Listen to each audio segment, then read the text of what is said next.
की एक हदीस का हवाला देते हुए आगे चलूँ कि आका अलैहिस्सलाम के सामने यानी आका की मौजूदगी में उस दौर में महाजरीन और अंसार के दो तबके थे और उनके बड़े फ़ज़ाइल हैं। महाजरीन के अपने फ़ज़ाइल हैं और अंसार के अपने। तो असबियत और ये ग्रोहबंदी जो है ना, ये इंसान की जिबिल्लत में कहीं ना कहीं छुपी होती है, लेकिन इसको मारना यही नफ्स का मारना होता है। दो सहाबा के आपस में किसी मामले में तनाज़ा हो गया, एक महाजर थे और एक अंसारी थे। तो उनकी जब हार्ट अटैक हुई ना, तो महाजर ने कहा कि है महाजरो आओ, और अंसारी ने कहा कि है अंसारी आप आओ।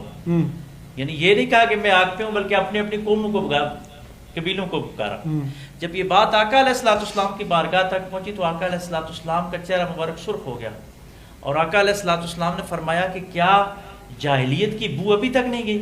यानी चाहिए तो ये था ना कि हक वाला बुलाया कि मैं हक पे हूँ, मेरी मदद को आओ।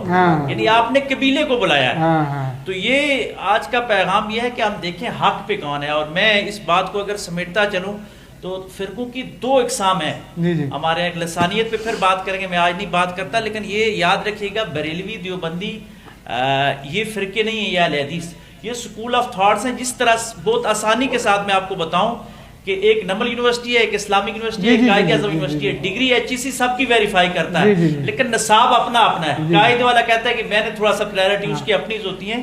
मसला तब जाके बनता है कि बरेलवी कहता है कि सिर्फ मैं ठीक हूँ, दूसरे गलत है। देवबंदी जब जाके कहता है कि सिर्फ मैं ठीक हूँ, बाकी गलत है। भाई मैं ये कहता हूँ कि जो बंदा अल्लाह को एक मानता है, मोहम्मद अलैहिस्सलाम को आखिरी नबी मानता है और किसी न किसी कुरान की आयत और हदीस को मानता है, तो आप ये मानो कि यार मेरे नजदीक ये वाला जो काम है ये अफजल है, मैं इस हदीस को मान रहा हूँ, दूसरे वाला उस हदीस को मान के अफजल मान रहा है। अल्लाह के नजदीक नियत है और वो मुसलमान है। सुभान अल्लाह। और आप लगे रहे, आप लगे रहे इस दुनिया के अंदर, वाह वाह, लगे रहे और कल डिग्री वेरीफाई तो हो ही जाएगी।